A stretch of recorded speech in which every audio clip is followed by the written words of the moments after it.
आपलं 11वीच्या अभ्यासक्रमाचं जे 6वं प्रकरण आहे, या प्रकरणाचं नाव आहे न्याय मंडळाची भूमिका. बघा, अतिशय छोटं प्रकरण आहे हे आणि अभ्यासाच्या दृष्टिकोनातून अतिशय महत्वाचं असं हे प्रकरण आहे. या प्रकरणामध्ये आपल्याला भारतातील न्यायमंडळ जे आहे, भारताचं जे सर्वोच्च न्यायालय जे आहे किंवा भारताची जी आहे न्यायालयीन यंत्रणा आहे, या न्यायालयीन यंत्रणेच्या संदर्भामध्ये सविस्तर माहिती या ठिकाणी घ्यायची आहे. हे बघा, आपल्याला माहिती आहे की शासन संस्थेचे विविध प्रकार असतात. यापूर्वीही आपण बघितलेलं आहे की राजेशाही, हुकुमशाही, लोकशाही, अल्पजनशाही, सरंजामशाही असे शासन पद्धतीचे अनेक विविध प्रकार आहेत. या प्रकारांकडे जर आपण पाहिलं तर लोकशाही हा शासन संस्थेचा असा प्रकार आहे की ज्या प्रकारामध्ये लोकांना अधिकाधिक स्वातंत्र्य मिळतं आणि लोकांचे हक्क वगैरे जे आहेत ते न्यायमंडळाकडून सुरक्षित ठेवले जातात. परंतु राजेशाही शासन पद्धती आपण जर पाहिली तर राजेशाही शासन पद्धतीमध्ये असणारा जो राजा आहे तो राजा सर्वे सर्वा असतो.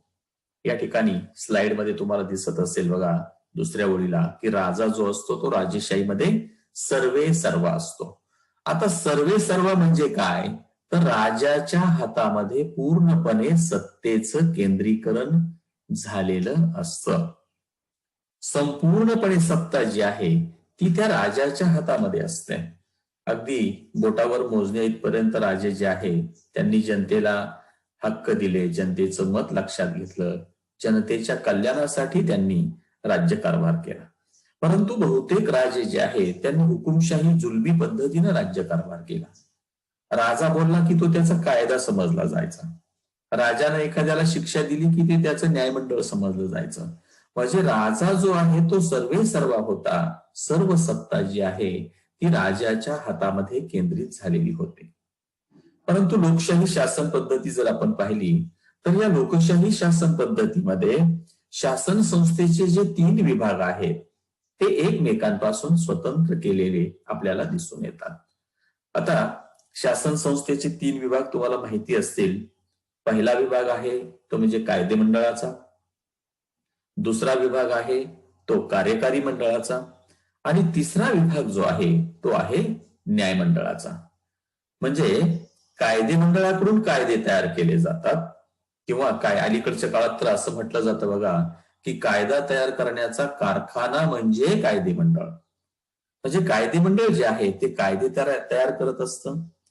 तयार झालेल्या कायद्यांची अंमलबजावणी किंवा आपण ज्याला कार्यवाही म्हणतो, प्रत्यक्ष अंमलबजावणी करण्याचं काम एक कार्यकारी मंडळाचं असतं आणि न्यायमंडळ जे असतं, लोकशाही शासन पद्धतीमधील जे न्यायमंडळ आहे ते न्यायदानाची विशेष अशी भूमिका पार पाडत असतं. आणि म्हणून लोकशाही शासन पद्धतीमध्ये सत्तेचे विकेंद्रीकरण झालेले आपल्याला दिसून येते. आणि राजेशाही किंवा हुकुमशाहीमध्ये सत्तेचे केंद्रीकरण असते. सर्व सत्ता आता मी सांगितल्याप्रमाणे राजाच्या हातामध्ये असते. परंतु ही लोकशाहीमध्ये सत्तेची वाटणी विभागणी झालेली आहे, विकेंद्रीकरण झालेलं आहे.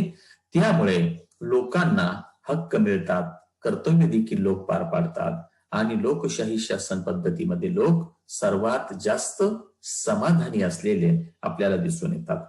अलीकडच्या काळामध्ये तर लोकशाहीमध्ये जास्तीत जास्त लोकांचा सहभाग जो आहे तो त्या ठिकाणी होताना दिसून येतोय. आणि म्हणून लोकशाही हा शासनाचा प्रकार जो आहे तो अतिशय उत्कृष्ट अशा पद्धतीचा, चांगला अशा पद्धतीचा प्रकार आपल्याला दिसून येतो. आता ही लोकशाही शासन पद्धती जी आहे, या लोकशाही शासन पद्धतीमध्ये असणारं जे न्यायमंडळ आहे, हे न्यायमंडळाचं स्वातंत्र्य जे आहे या संदर्भामध्ये माहिती आपल्याला या ठिकाणी अगोदर पाहायची आहे. न्यायमंडळाचं स्वातंत्र्य म्हणजे लोकशाही शासन पद्धती असणाऱ्या देशामध्ये आधुनिक काळामध्ये ही एक नवीन संकल्पना उदयाला आलेली आहे. कुठली संकल्पना, तर न्यायमंडळाचे स्वातंत्र्य. आता या न्यायमंडळाचं स्वातंत्र्य जे आहे हे पाहत असताना कायदे मंडळ आणि कार्यकारी मंडळ या शासन संस्थेच्या 2 विभागांपासून, शासन संस्थेच्या या 2 विभागांपासून न्यायमंडळ हा स्वतंत्र अशा पद्धतीचा विभाग हा निर्माण करण्यात आलेला आहे. शासन संस्थेचा म्हणजे या शासन संस्थेचे जे 3 विभाग आहेत, या 3 विभागांपैकी हा न्यायमंडळाचा विभाग स्वतंत्र करण्यात आलेला आहे. आणि ही संकल्पना जी आहे ती सर्वप्रथम मांडली गेली ती अमेरिकन संविधानामध्ये. अमेरिकेचं जे संविधान आहे, अमेरिकेची जी राज्यघटना आहे, या अमेरिकेच्या राज्यघटनेमध्ये सर्वात प्रथम अवलंब केला तो म्हणजे न्यायमंडळ हा शासन संस्थेचा 3रा विभाग स्वतंत्र असला पाहिजे याच्यावर भर देण्यात आला. आणि प्रत्यक्ष तरतूद देखील त्या पद्धतीने करण्यात आली. आणि म्हणून अमेरिकेच्या संविधानामध्ये असं म्हटलं जातं की सर्वात प्रथम न्यायमंडळाचं स्वातंत्र्य या मुद्द्याचा समावेश करण्यात आला. आता न्यायमंडळाचं स्वातंत्र्य दिल्यामुळे लोकांना समान अशा पद्धतीची वागणूक जी आहे ती देशामध्ये मिळते आणि समान अशा पद्धतीचा न्याय देखील लोकांना त्यातून मिळत असतो. अशा पद्धतीनं ही संकल्पना अमेरिकेतून सुरू झाली आणि नंतरच्या काळामध्ये मात्र भारताच्या लोकशाही शासन पद्धतीमध्ये त्याचा समावेश झालेला आपल्याला दिसून येतो. आता भारताच्या संदर्भामध्ये आपल्याला माहिती घेत असताना आपण बघा की न्यायमंडळाचं स्वातंत्र्य जे आहे, या न्यायमंडळाच्या स्वातंत्र्याच्या संदर्भामध्ये आपण त्रिकोणी आकाराचं किंवा पिरॅमिडच्या आकाराचं भारताचं न्यायमंडळ आहे. त्रिकोणी किंवा पिरॅमिडच्या आकाराचं याच्यापूर्वी देखील आपण त्याची माहिती जी आहे ती पाहिलेली आपल्याला दिसून येते. हे बघा, तुम्हाला या स्लाइडच्या साह्यानं या ठिकाणी तुम्हाला दिसत असेल बघा की भारताचं जे न्यायमंडळ आहे, या न्यायमंडळाचे जे 3 विभाग आहेत, हे 3 विभाग म्हणजे 3 स्तरावर या ठिकाणी आपण त्याची माहिती जी आहे ती आपण या ठिकाणी पाहतो आहोत. ओके, न्यायमंडळाचे या ठिकाणी रचना जी आहे ती आपण पाहतोय. हे बघा, न्यायमंडळाच्या शिखरावर असा हा त्रिकोण जो आपल्याला दिसतोय, या त्रिकोणामध्ये न्याय व्यवस्थेच्या शिखरावर सर्वोच्च न्यायालय आहे. सर्वोच्च म्हणजे यापेक्षा देशात कोणतंही न्यायालय श्रेष्ठ नाही. सर्वोच्च न्यायालय जे आहे ते अंतिम आहे. आणि सर्वोच्च न्यायालयाचे जे प्रमुख असतात त्यांना सरन्यायाधीश असे म्हणतात. सरन्यायाधीश आहेत. सर्वोच्च न्यायालयामध्ये एक जे मुख्य न्यायाधीश असतात त्यांना सरन्यायाधीश असे म्हणतात आणि त्यांच्या मदतीला इतर काही दुय्यम न्यायाधीश असतात. म्हणजे शिखरावर कोणतं न्यायालय आहे तर सर्वोच्च न्यायालय आहे. त्याखाली काम करणारं उच्च न्यायालय आहे. या ठिकाणी स्लाइडमध्ये 2 नंबरला तुम्हाला दिसत असेल बघा, या ठिकाणी उच्च न्यायालय जे आहे ते सर्वोच्च न्यायालयाच्या खाली काम करतंय. आणि उच्च न्यायालयाचे जे प्रमुख न्यायाधीश असतात त्यांना मुख्य न्यायाधीश असे म्हणतात. साधारणपणे आपल्या भारताच्या राज्यघटनेमध्ये अशी तरतूद करण्यात आली आहे बघा की प्रत्येक राज्याला स्वतंत्र उच्च न्यायालय निर्माण करण्याची तरतूद भारताच्या राज्यघटनेमध्ये आहे, प्रत्येक राज्यासाठी. परंतु काही ठिकाणी 2 किंवा 3 राज्य मिळून एक उच्च न्यायालय स्थापन करण्यात आलेलं आपल्याला दिसून येत आहे. म्हणजे प्रत्येक राज्यासाठी एक उच्च न्यायालय असावं अशी राज्यघटनेत तरतूद आहे. परंतु ज्या ठिकाणी काही राज्य आकारानं लहान आहेत म्हणून त्या ठिकाणी 2 राज्यांचा कार्यभार 3 राज्यांचा कार्यभार एका उच्च न्यायालयाला सोपवलेला आहे. काही ठिकाणी एखादं राज्य किंवा त्याला काही केंद्रशासित प्रदेश सुद्धा त्याला जोडलेले आहेत. म्हणजे अशा पद्धतीची जी रचना आहे ती भारतामध्ये करण्यात आलेली आहे. आणि त्याखाली आपण 3ऱ्या स्तरावर या ठिकाणी पाहिलं तर जिल्हा न्यायालय असलेलं आपल्याला दिसून येतं. आता या जिल्हा न्यायालयामध्ये देखील दिवाणी आणि फौजदारी अशा पद्धतीच्या ज्या केसेस ज्या आहेत त्या ठिकाणी चालतात आणि म्हणून जिल्हा न्यायाधीश आणि सत्र न्यायाधीश वगैरे अशा पद्धतीने शब्दप्रयोग आपण ऐकत असतो. आता त्याखाली देखील म्हणजे जिल्हा न्यायालयाच्या खाली देखील महानगरामध्ये कौटुंबिक विवादासाठी कुटुंब न्यायालय वगैरे जे आहेत अशी छोटी छोटी न्यायालय जी आहेत ती निर्माण करण्यात आलेली आहे. ती याच्या खाली दुय्यम न्यायालय. म्हणजे तुमच्या एक गोष्ट आता लक्षात आली असेल की या न्याय व्यवस्थेच्या शिखरावर वरती सर्वोच्च न्यायालय हे अंतिम आहे, त्याखाली उच्च न्यायालय आहे, त्याखाली जिल्हा न्यायालय आहे. आणि अशा पद्धतीनं ही न्याय व्यवस्था जी आहे ती भारतामध्ये असलेली आपल्याला दिसून येते. आता या भारताच्या न्याय व्यवस्थेमध्ये आपण आणखी माहिती जर आपण घेतली तर सर्वोच्च आणि उच्च न्यायालयाच्या ज्या न्यायाधीश असतात, म्हणजे हे सर्वोच्च न्यायालय या ठिकाणी दिसतंय बघा, याच्या खाली उच्च न्यायालय आपल्याला दिसतंय. ओके, सर्वोच्च न्यायालय दिसतंय, उच्च न्यायालय दिसतंय. या सर्वोच्च आणि उच्च न्यायालयाच्या जे न्यायाधीश असतात, या न्यायाधीशांची जी नेमणूक आहे ती भारताच्या राष्ट्रपतींकडून केली जाते. भारताचे जे राष्ट्रपती असतात त्यांच्याकडून निवड केली जाते. आणि अशी निवड करण्यामागचं जे कारण आहे ते जर आपण बारकाईनं पाहिलं तर ते खरोखरच खूप अशी छान तरतूद भारताच्या राज्यघटनेमध्ये केली आहे. या ठिकाणी सर्वोच्च किंवा उच्च न्यायालयाचे न्यायाधीश जे असतात ते त्यांची निवड जी आहे ती राष्ट्रपतींकडून होते, कारण राष्ट्रपती हे देशाचे नामधारी प्रमुख आहेत. आणि नामधारी प्रमुख म्हटलं की त्या ठिकाणी राजकारणाचा संबंध फारसा येत नाहीये. आणि म्हणून या निवडी ज्या आहेत, या नेमणुका ज्या आहेत त्या निष्पक्षपातीपणे व्हाव्यात ही त्यामागे घटनाकारांची भूमिका आपल्याला दिसून येते. कारण या ठिकाणी जर प्रत्यक्ष राजकीय कार्यकारी लोकांकडून त्यांची निवड केली असती तर या नेमणुकीला कदाचित राजकीय वास जो आहे किंवा राजकीय त्याला दृष्टिकोन प्राप्त झाला असता. आणि म्हणून अशी तरतूद न करता घटनाकारांनी जाणीवपूर्वक तरतूद केली आहे की सर्वोच्च आणि उच्च न्यायालयाचे जे न्यायाधीश असतात त्यांच्या नेमणुका ह्या राष्ट्रपतींकडून केल्या जातात आणि जिल्हा न्यायालयाचे जे न्यायाधीश असतात त्यांच्या नेमणुका मात्र राज्याचे नामधारी प्रमुख किंवा घटनात्मक प्रमुख राज्यपाल जे असतात त्यांच्याकडून नेमणूक जी आहे ती केली जाते. अशा पद्धतीनं ही तरतूद जी आहे ती करण्यात आलेली आहे. आता 1990 नंतर सर्वोच्च न्यायालयाचे सरन्यायाधीश व 4 ज्येष्ठतम न्यायाधीशांचं एक मंडळ जे आहे ते स्थापन केलं जातं आणि हे मंडळ न्यायाधीशांची नावे राष्ट्रपतींना सुचवितात. त्यामुळे शासनाचा सहभाग यातून कमी झाला. म्हणजेच आता मी सांगितल्याप्रमाणे या ठिकाणी राजकीय हस्तक्षेप होताना दिसत नाही. याशिवाय विशिष्ट स्वरूपाचे वाद जे आहे ते सोडविण्यासाठी केंद्र आणि राज्य हे लवादांची निर्मिती जी आहे ती करू शकतं. अशा पद्धतीनं असे लवाद जे आहेत ते स्थापन केले जातात. आता उदाहरणार्थ सशस्त्र सेना दल ट्रायब्युनल्स जे आहे ते स्थापन केलं जातं.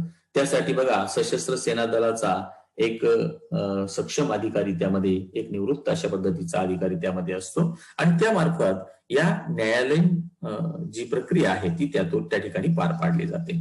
त्यानंतर आयकर अपील ट्रायब्युनल स्थापन केलं जातं. राष्ट्रीय हरित लवाद असेल, महाराष्ट्र प्रशासकीय न्यायाधिकरण असेल किंवा महाराष्ट्र महसूल लवाद, अशा पद्धतीचे जे आहेत लवाद ते स्थापन केले जातात. आता हे लवादांचं जे काम आहे ते अगदी न्यायमंडळाच्या कामाप्रमाणे चालतं, यामध्ये कुठल्याही प्रकारची शंका जी आहे ती नाहीये. आता हे न्यायमंडळ जे आहे या न्यायालयाची जी कामं आहेत ती कशा पद्धतीने चालतात किंवा परीक्षेच्या दृष्टिकोनातून आपल्याला एक महत्वाचा प्रश्न असतो की जे न्यायमंडळ आहे या न्यायमंडळाची कामं जी आहे ती आपल्याला या ठिकाणी पाहायची. अधिकार आणि कामं. तुम्हाला एक मोठा प्रश्न 10 मार्कांसाठी प्रश्न म्हणून विचारला जाऊ शकतो. तो म्हणजे न्यायमंडळाची अधिकार व कामे स्पष्ट करा किंवा न्यायमंडळाचे अधिकार क्षेत्र स्पष्ट करा. आपण या ठिकाणी न्यायमंडळाचे जे अधिकार आहेत ते या ठिकाणी पाहणार आहोत. साधारणपणे 5 अधिकार जे आहेत ते अतिशय महत्वाचे अधिकार या ठिकाणी आपण पाहणार आहोत. आता न्यायमंडळाचा सर्वात पहिला अधिकार तुम्हाला या ठिकाणी स्लाइडमध्ये दिसत असेल बघा, की मूळ अधिकारिता. अशा पद्धतीचं हे अधिकार क्षेत्र आहे.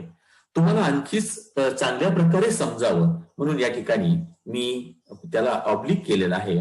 आणि प्रारंभिक अधिकार क्षेत्र या ठिकाणी तुम्हाला दिसत असेल बघा, की प्रारंभिक अधिकार क्षेत्र अशा पद्धतीचं हे पहिलं काम जे आहे ते न्यायमंडळाचं या ठिकाणी दिसून येतं. आता या ठिकाणी काय लिहिलंय बघा आपण, की काही विशिष्ट बाबीशी निगडीत खटले किंवा दावे हे विशिष्ट न्यायालयातच प्रथम दाखल केले जातात, त्यालाच मूळ अधिकारिता असे म्हणतात. हे बघा, मूळ अधिकारिता म्हणजे काय, तर अशा काही केसेस असतात, असे काही खटले असतात की ते फक्त विशिष्ट अशा न्यायालयातच नेले जातात, दुसऱ्या न्यायालयात नेता येत नाहीये. इथं उदाहरणावरून तुम्हाला अगदी छान पद्धतीने समजेल बघा, की आपलं भारताचं जे सर्वोच्च न्यायालय आहे, या सर्वोच्च न्यायालयामध्ये काही ठराविक बाबतीतलेच केसेस खटले तिथं चालतात. अगदी छोटे मोठे खटले जे आहेत ते छोटे छोटे खटले त्या ठिकाणी घेऊन जे आहे नेऊन चालणार नाहीये. उदाहरणार्थ वैयक्तिक कुटुंबातले वाद असतील, शेतीच्या बांधावरून वाद असतील, तर असे खटले डायरेक्ट आपण सुप्रीम कोर्टात दाखल नाही करू शकत. म्हणजे अधिकार क्षेत्रामध्ये राज्यघटनेमध्ये अशी तरतूद केलेली आहे. काही विशिष्ट बाबी अशा असतात की त्या संदर्भामध्ये विशिष्ट न्यायालयातच प्रथम जाता येतं. इथं पहिलं उदाहरण तुम्हाला दिसत असेल बघा स्लाइडमध्ये, की 2 घटक राज्यांमधील वाद. आता 2 घटक राज्यांमधील जे वाद आहेत, हे वाद कुठं सोडवले पाहिजे, तर हे वाद जे आहेत ते सर्वोच्च न्यायालयातच नेले पाहिजे. दुसरा मुद्दा इथं दिसतोय बघा, तो म्हणजे केंद्र विरुद्ध एक किंवा अनेक घटक राज्यातले वाद. आणि तिसरा मुद्दा जो आहे तो म्हणजे राष्ट्रपती, उपराष्ट्रपती यांच्या निवडणुकीच्या संदर्भातले जे वाद असतात, असे वाद जे आहे ते देखील सर्वोच्च न्यायालयातच दाखल केले जाताना दिसून येतात. आता यांची आपण एकाएकाची थोडक्यात माहिती या ठिकाणी घेणार आहोत. आता 2 घटक राज्यांमध्ये जर वाद निर्माण झाला, तर असा वाद जो आहे तो कोणत्या उच्च न्यायालयात न्यायचा, याच्यावरून 2 राज्यात पुन्हा आणखी वाद होण्याची शक्यता निर्माण होईल. आणि म्हणून कोणत्याही राज्याच्या उच्च न्यायालयात न जाता 2 राज्यांमध्ये निर्माण झालेला वाद असेल, संघर्ष असेल, तर तो सोडविण्यासाठी सर्वोच्च न्यायालयातच आपल्याला जावं लागतं. आलं लक्षात तुमच्या? म्हणजे सर्वोच्च न्यायालयाच्या व्यतिरिक्त कोणत्याही न्यायालयात अशा पद्धतीचे वाद किंवा खटले जे आहे ते त्या ठिकाणी नेले जात नाही. बरोबर आहे. दुसरा मुद्दा बघा, की केंद्र विरुद्ध एक किंवा अनेक घटक राज्यांची सरकार. केंद्र सरकार जे आहे ते कोणत्या एखाद्या उच्च न्यायालयात त्याचे प्रतिनिधी केंद्राचे जाणार नाही त्या ठिकाणी आपली बाजू मांडण्यासाठी, कारण केंद्र सरकार जे आहे शेवटी प्रबळ आहे. केंद्र सरकार जे आहे त्या केंद्र सरकारला प्रबळ असं स्ट्रॉंग केंद्र सरकार केलं, याच्या अगोदरच्या प्रकरणांमध्ये आपण पाहिलेलं आहे. आणि केंद्र सरकार विरुद्ध काही वेळेस एक किंवा अनेक घटक राज्य अशी वाद निर्माण होण्याची शक्यता असते. आणि म्हणून असे जर वाद निर्माण झाले तर ते वाद सोडविण्यासाठी देखील आपल्याला सर्वोच्च न्यायालयातच जावं लागतं. आणि तिसरा मुद्दा या ठिकाणी दिसतोय बघा, की राष्ट्रपती, उपराष्ट्रपती किंवा आपल्या लोकसभेचे जे सभापती असतात यांच्या निवडणुकीच्या संदर्भामध्ये जर काही वाद निर्माण झाले तर असे वाद सुद्धा आपल्याला सर्वोच्च न्यायालयातच जाऊन सोडवले पाहिजेत. समजलं तुम्हाला? पुन्हा एकदा आणखी सोप्या भाषेमध्ये सांगतो बघा, की मूळ अधिकारिता किंवा प्रारंभिक अधिकार क्षेत्र. प्रारंभिक या ठिकाणी तुम्हाला एकदम स्पष्ट समजेल बघा. म्हणजे बघा, ज्या खटल्यांचा प्रारंभ हा सर्वोच्च न्यायालयातच होतो, ज्या खटल्यांचा प्रारंभ किंवा सुरुवात जी आहे ती सर्वोच्च न्यायालयातच होते, त्याला प्रारंभिक अधिकार क्षेत्र असे म्हणतात. आता आलं असेल लक्षात बघा तुमच्या. मूळ अधिकारिता या शब्दाला दुसरा पर्यायी त्याला शब्द आहे बघा, की प्रारंभिक.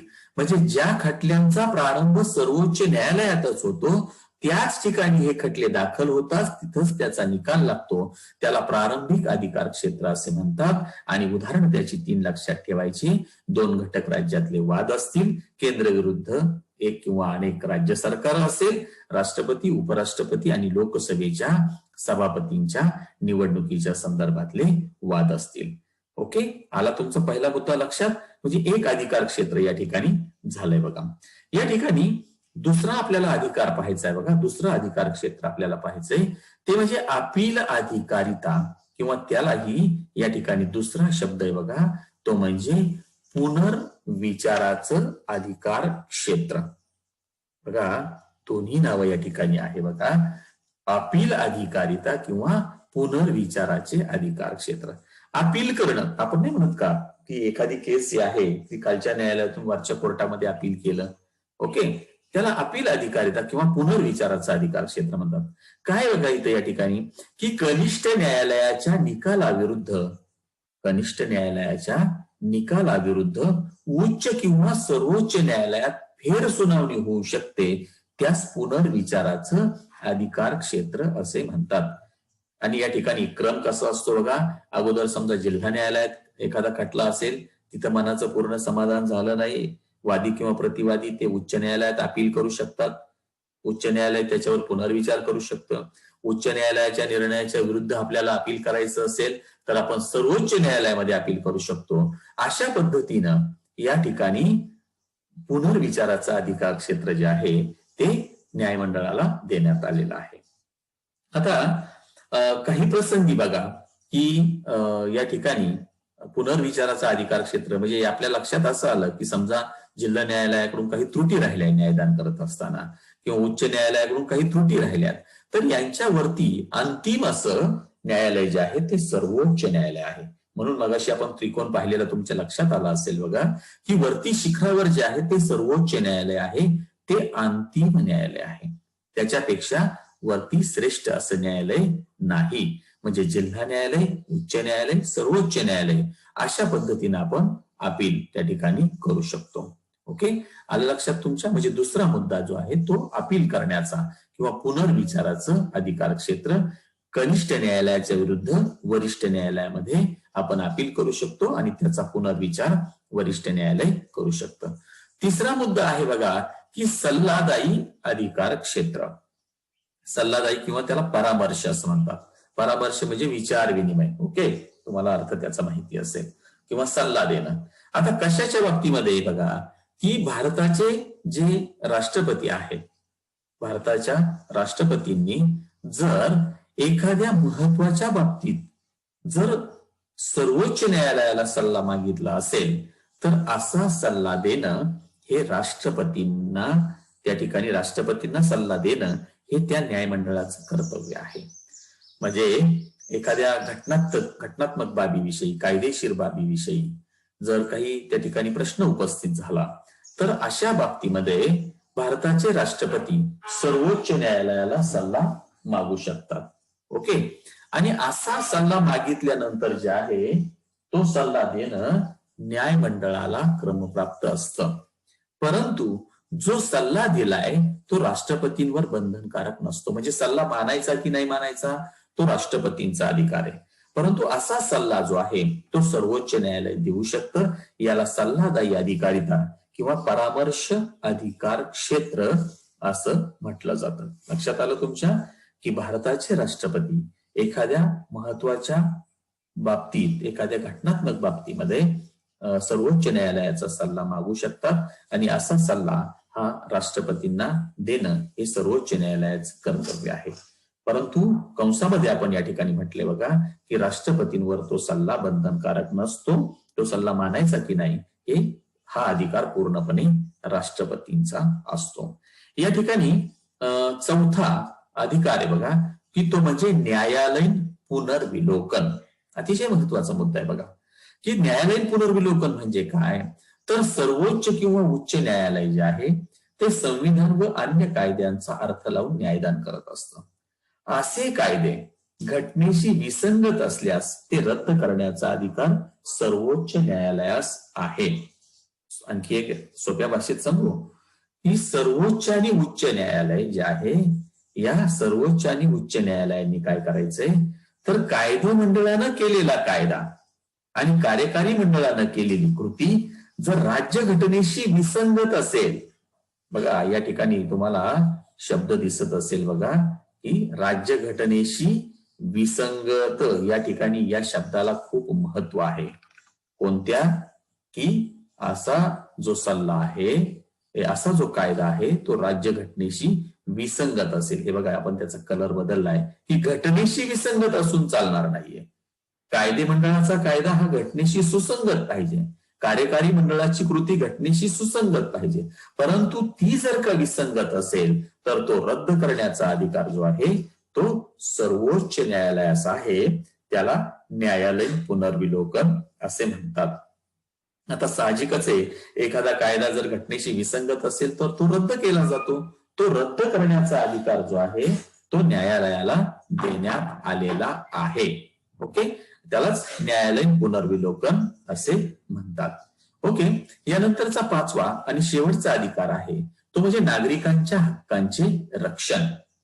आता नागरिकांच्या हक्कांचं रक्षण जे आहे हे रक्षण करण्याची जबाबदारी सुद्धा ही न्यायमंडळावर आहे.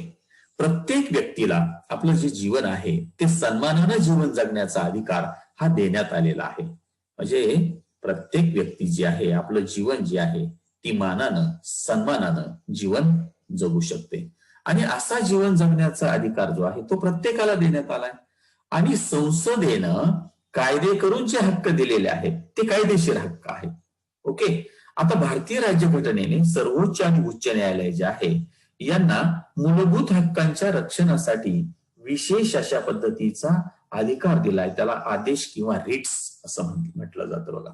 म्हणजे नागरिकांच्या मूलभूत हक्कांचं जर उल्लंघन झालं, नागरिकांच्या मूलभूत हक्कांचं जर उल्लंघन झालं तर त्याची रक्षण करण्याची जबाबदारी ही सर्वोच्च आणि उच्च न्यायालयावर सोपवण्यात आलेली आहे. आपल्या भारताच्या राज्यघटनेमध्ये 32वा कलम त्या संदर्भामध्ये नमूद केलेला आहे की एखाद्या व्यक्तीला त्याचा हक्क मिळत नसेल तर तो हक्क मिळवून देण्यासाठी आपण डायरेक्ट उच्च आणि सर्वोच्च न्यायालयामध्ये देखील याचिका दाखल करू शकतो. याचं एक उदाहरण सांगायचं झालं तर एक बंदी प्रत्यक्षीकरण नावाचा लेख आहे बघा. त्याच्यात सुद्धा 5 प्रकार आहे. बंदी प्रत्यक्षीकरण, अधिकार पुच्छा, प्रमादेश, हो की नाही, अशा पद्धतीचे जे लेख आहेत ते काढण्याचा अधिकार सर्वोच्च आणि उच्च न्यायालयाला आहे.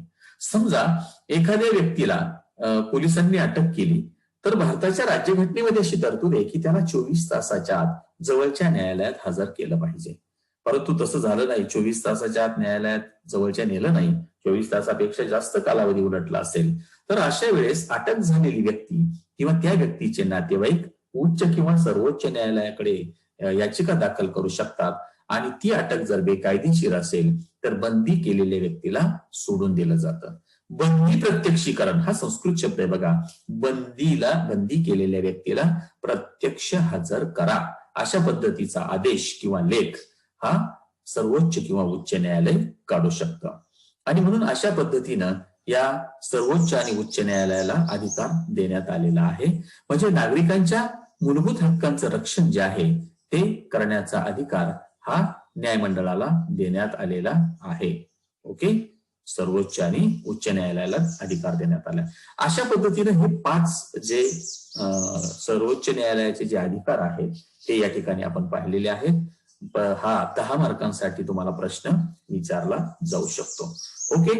यानंतर बघा या प्रकरणातला आणखी एक मुद्दा आपल्याला पुढे महत्वाचा मुद्दा पाहायचा आहे मगाशी पाहिलेला, तो म्हणजे न्यायालयीन पुनर्विलोकन.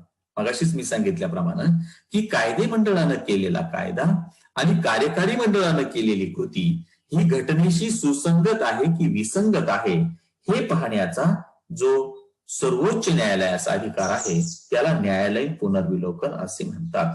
आणि हा कायदे मंडळानं केलेला कायदा किंवा कार्यकारी मंडळानं केलेली कृती ती जर राज्यघटनेशी विसंगत असेल तर तो मात्र रद्द केला जाऊ शकतो. अशा पद्धतीची तरतूद राज्यघटनेमध्ये आहे.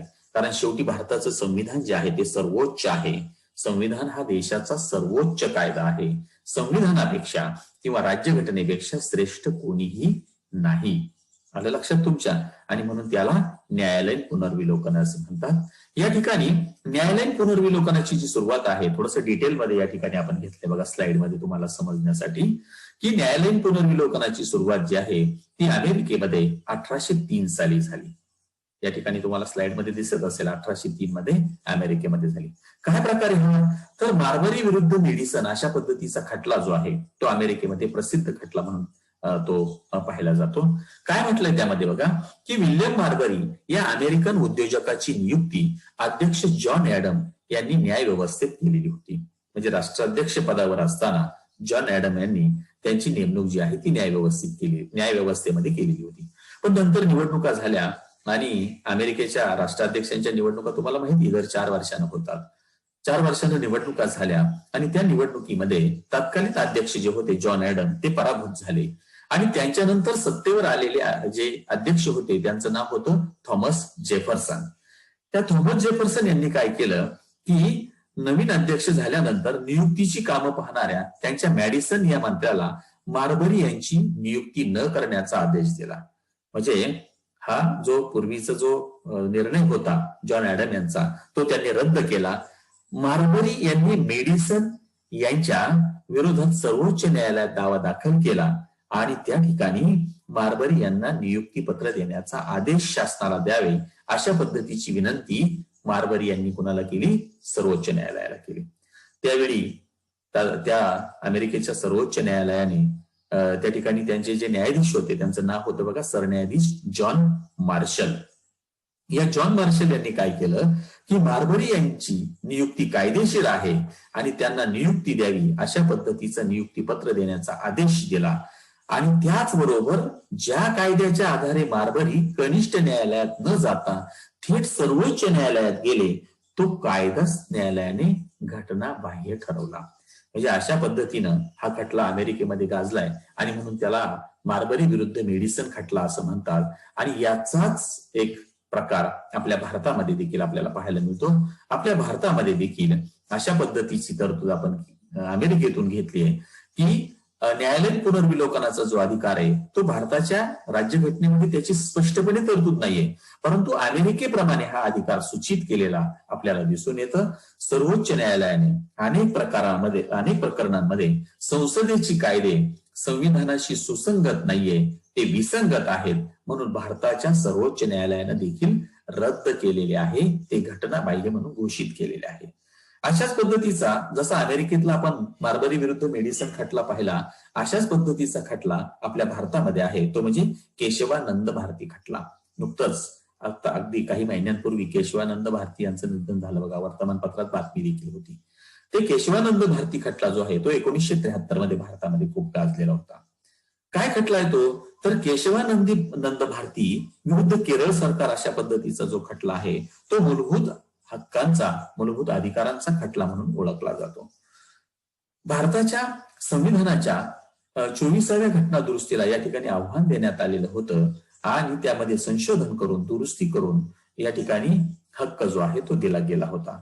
संविधानाच्या मूलभूत घटकांना तसेच मूलभूत तरतुदींमध्ये संशोधन करण्याचा अधिकार आहे का, हे सर्वोच्च न्यायालयाला ठरवायचं होतं आणि सर्वोच्च न्यायालयाने असा निर्णय दिला की संसदेला मूलभूत हक्कांची जे संशोधन आहे ते करण्याचा अधिकार आहे, परंतु भारताच्या राज्यघटनेची मूळ चौकट ज्याला आपण म्हणतो, या ठिकाणी शेवटची लाईन तुम्हाला रेड कलर मध्ये दिसत असेल बघा, की संविधानाची मूलभूत चौकट बदलता येणार नाही. यालाच असं म्हटलं जातं की राज्यघटनेचं बेसिक स्ट्रक्चर जे आहे, मूलभूत चौकट जी आहे ती संसद बदलू शकत नाही. म्हणजे संसद घटना दुरुस्त्या करू शकते, परंतु राज्यघटनेची जी मूळ चौकट आहे ती त्या ठिकाणी बदलता येणार नाही. अशा पद्धतीनं केशवानंद भारती खटला हा भारतामध्ये खूप गाजलेला खटला म्हणून ओळखला जातो. या ठिकाणी आपलं छोटं 6वं प्रकरण संपलेलं आहे. या ठिकाणी आपण थांबणार आहोत. ओके, धन्यवाद.